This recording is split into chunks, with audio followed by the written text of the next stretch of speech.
Delight IAS पर आप सभी का एक बार फिर से बहुत बहुत स्वागत है। एक बहुत ही इंपॉर्टेंट चीज है। देखिए, कई बार हमारे मन में ऐसे सवाल आता है कि क्या सब कुछ पहले से लिखा हुआ है? क्या किस्मत है कोई चीज जिसके बेस पर सब कुछ हो रहा है, या हम कुछ करते हैं उसमें हमारा भी कोई रोल होता है ना? फिलोसफिकल कॉन्सेप्ट है, बट तैयारी में बहुत हेल्प करता है ये कई बार। जैसे आप लोग देखेंगे, कई बार आप लोग तैयारी तो बहुत करते हो, मेहनत बहुत करते हो, कंटेंट के लिए वर्क भी करते हो, लास्ट में कोई आपको आके ये बोल देता है कि देखो, आईएएस बनना ना बनना ये किस्मत पर भी निर्भर करता है। तो उस चीज को लेकर द्वंद जो आपके मन में रहता है ना, उसको आज पूरी तरह से क्लियर करने का हम लोग प्रयास करेंगे। सबसे पहले देखते हैं किस्मत को लेकर द्वंद है क्या, होती क्या है। कुछ लोगों का मानना ऐसा है, हो सकता है वो सही भी हो, मैं ऐसा नहीं कह रहा कि वो पूरी तरह से वो कॉन्सेप्ट ही गलत है, बट मैं कुछ चीजें आप लोगों के सामने रखना चाहूंगा, उसको आपको समझना है और हमें सिर्फ और सिर्फ तैयारी के दृष्टिकोण से इन चीजों को समझना है। चाहे वो कोई बच्चा आईएएस की तैयारी कर रहा हो, कोई भी स्टेट सर्विसेज की तैयारी कर रहा हो, एसएससी की तैयारी, कुछ भी कर रहे हो, आप समझिएगा इस चीज को। देखिए, किस्मत का मतलब ये होता है, या जो लोग मानते हैं उनका लगता है कि सब कुछ पहले से लिखा हुआ है ना? कहीं पर इसके बारे में जिक्र है, चाहे वो हाथ की लकीरों में लिखा हो, आपके भाग्य की लकीरें जो यहाँ पर सर पर होती हैं उनमें लिखा होता है, कहीं ना कहीं पर किसी चीज को जस्टिफाई तो करना ही है ना। तो उसके बेस पर लोग बोलते हैं कि ये सब चीजें पहले से ही पूर्व निर्धारित हैं। हो सकता है ये चीज सच भी हो सकता है, बट अगर इसको आप सच मानते हो, इसको अगर आप सच मानते हो, इससे आपको कोई फायदा है क्या? क्यों? अगर आप इसको सच मानते हो, इससे होगा क्या? आप काम नहीं करेंगे। क्यों? आप बोलेंगे कोई जरूरत ही नहीं है, अगर मेरे भाग्य में होगा, मुझे कुछ मिलना है तो वैसे ही मिल जाएगा, मुझे काम करने की क्या जरूरत है। कुछ भी कर्म नहीं करना चाहेंगे आप, कर्म से दूरी हो जाएगी आप लोगों की, आप एकदम असक्रिय हो जाएंगे, इनएक्टिव हो जाएंगे, आप असक्रिय हो जाएंगे।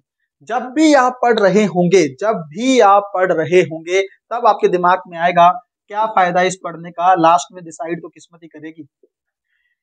तो अगर इस चीज को आप सच मानते हो, मैं नहीं कह रहा ये गलत है या क्या है, वो आपका खुद का कॉमन सेंस है, आप मानो ना मानो, मैं आपको कुछ चीजें बता रहा हूं, समझिए। यहाँ पर किस्मत अगर मान लो कि ये 100% सच है, तो आप ये सब चीजें नहीं करेंगे, इसका फायदा ये होगा, इसका सिर्फ और सिर्फ नेगेटिव एस्पेक्ट है। पॉजिटिव क्या है इसमें? अगर ये सच है किस्मत, ये नेगेटिव एस्पेक्ट है, आप काम नहीं करेंगे, आप चीजों को, कोई भी चीज आपको मोटिवेट ही नहीं कर पाएगी पढ़ने के लिए, कोई भी चीज आपको कुछ बड़ा करने के लिए मोटिवेट ही नहीं कर पाएगी। क्यों? क्योंकि किस्मत से आप चल रहे हैं, आपके माइंड में है ये कॉन्सेप्ट कि किस्मत के बेस पर होगा। तो आईएएस में भी आप लगातार 16-16 घंटे मेहनत करते हैं, या करने के बाद भी आपके मन में ये चीज आ जाती है, तो एकदम से डीमोटिवेशन वाला जोन आ जाएगा कि मेरी किस्मत में होगा तभी बन पाऊंगा, तो इस मेहनत का फायदा क्या है? आप समझिए इस चीज को। बट मेरा मानना ये है कि क्या इस पर आपका कोई कंट्रोल है क्या? अगर मान भी लिया जाए इस चीज को कि किस्मत में सब कुछ लिखा हुआ है, आप चेंज कर सकते हो उसको, कंट्रोल है क्या ये तो किसी ने, मान लो किसी ने लिखा, मान लीजिए भगवान ने ही लिखा, तो उसने तो लिख दिया है, इसको आपका कंट्रोल ही नहीं है इस पे। जब कंट्रोल नहीं है तो इसको छोड़ दो ना। जिस चीज पर कंट्रोल नहीं है, जिस चीज को हम देख नहीं सकते, कंट्रोल नहीं कर सकते, उसको छोड़ दो। क्या जरूरत है उस चीज के बारे में सोचने की? कर क्या सकते हो? कर्म, मेहनत, लगन, ये ऐसी चीजें हैं ना जिससे लोगों ने अपनी किस्मत को बदला है। इतिहास बहुत बड़ा है, आप चाहो तो देख सकते हो। बहुत ही बुरा बैकग्राउंड होता है लोगों का, हिस्टोरिकल बैकग्राउंड बहुत बुरा होता है, उसके बावजूद भी वो लोग बहुत बड़े बड़े काम किए हैं। कमी नहीं है ऐसे लोगों की, है ना? तो सोच के बताइए उनकी किस्मत का क्या है। और एक चीज मैं हमेशा कहता हूं कि किस्मत तो उनकी भी होती है ना जिनके हाथ नहीं होते हैं, तो फिर वो कैसे जीवन में आ गए? उनकी किस्मत किस पे लिखी हुई है? क्या माथे की लकीरों पे लिखी है? ऐसा नहीं है। फेक कॉन्सेप्ट इसलिए लगता है ये, क्योंकि देखो हर इंसान जो है वो जीवन में आता है, कई लोग होते हैं जिनके हाथ नहीं होते, उनकी किस्मत फिर कैसे चलती है ना? तो और मैं कहता हूं अगर मान लो है भी, तो उससे हमें फायदा कुछ नहीं हो रहा है ना। जब फायदा ही कुछ नहीं हो रहा तो छोड़ दो उसको। इससे फायदा हो सकता है कैसे? अगर हम इस चीज को इग्नोर करें, हमें पता है ये हमारे हाथ में नहीं है, तो इसको हमें छेड़ना नहीं है। हमें सिर्फ ये जो हमारे हाथ में है, कर्म, मेहनत, लगन, दिन रात मेहनत करके हम अपनी चीज को चेंज कर सकते हैं। जैसे यूपीएससी का एग्जामिनेशन अगर आप देखोगे, हो सकता है किस्मत का रोल कहां पे है, मुझसे अगर आप पूछेंगे कि यूपीएससी में किस्मत का रोल कहां पे है, कुछ चीजें हो सकती हैं। जैसे फॉर एग्जांपल, जो आप मेंस का एग्जामिनेशन लिख के जा रहे हो, वो टीचर जिस दिन चेक कर रहा है उस टीचर का माइंडसेट क्या है ना, ये किस्मत का जोन है, फिर भी हम चेंज नहीं कर सकते इसको। पता है कॉपी किसके पास जाएगी, वो यूपीएससी डिसाइड करेगा, वो हमारे कंट्रोल में नहीं है।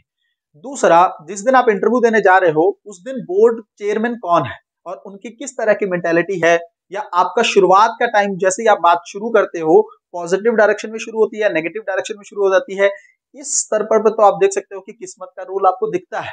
बट ये बहुत बड़ा रोल है क्या? अगर मेंस में आप लगभग लगभग 1750 नंबर में 850 नंबर ले गए, किस्मत क्या करेगी आपके इंटरव्यू में, है ना। तो फोकस जब ये तो हमारे हाथ में है ना, वो हमारे हाथ में ज्यादा नहीं है ना, उसको छोड़ देना है, कोई बात नहीं, किस्मत है तो है, बट इसको तो कर सकते हैं। मैं इवन ये कहता हूं कि मान लीजिए सिलेक्शन नहीं भी होता है, मेहनत करके नॉलेज को हासिल करना ये तो आपके हाथ में है ना। कंटेंट को अपने अंदर भर लेना, रिच कर लेना अपने आप को कंटेंट से, ये तो कर सकते हो। तो इतना जब कर सकते हो उसका भी तो कल को लॉन्ग टर्म में फायदा होगा आप लोगों को।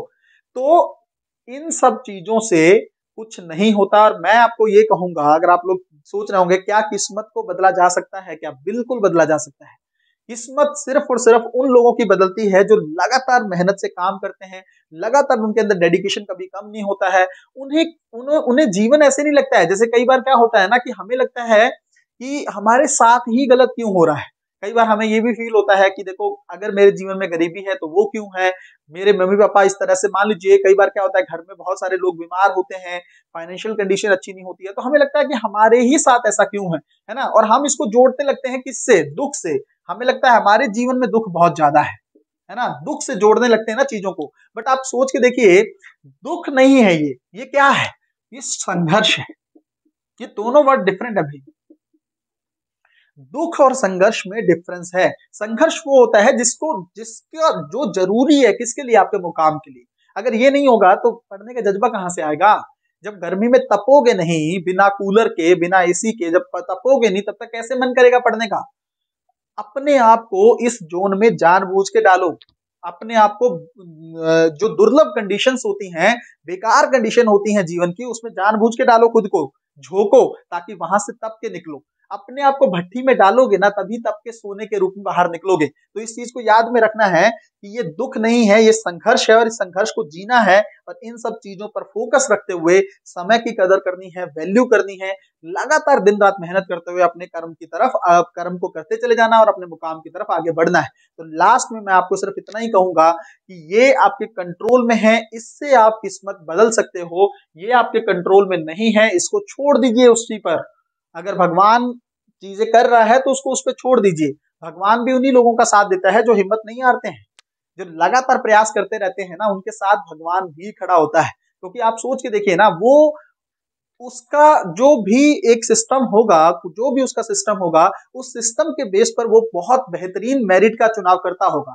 वो देखता होगा ना कौन मेहनत कर रहा है, उसको फल। आपने तो सुना होगा ना कि मेहनत का फल अंत में जरूर मिलता है। तो ये सब करिए ना, मिलेगा कुछ ना कुछ, वो देगा, उसको पता है सब, किसको कब क्या देना है, ये उसको ज्यादा बेहतर तरीके से पता है। छोड़ दीजिए ये सब चीजें और इन पर फोकस करिए। मुझे लगता है आप आज से बाद आप लोग इस चीजों में कम विश्वास करेंगे कि किस्मत का की वजह से सिलेक्शन नहीं होता है या भाग्य के हाथ में होता है। आपको इनएक्टिव नहीं रहना है, आपको एक्टिव रहना है।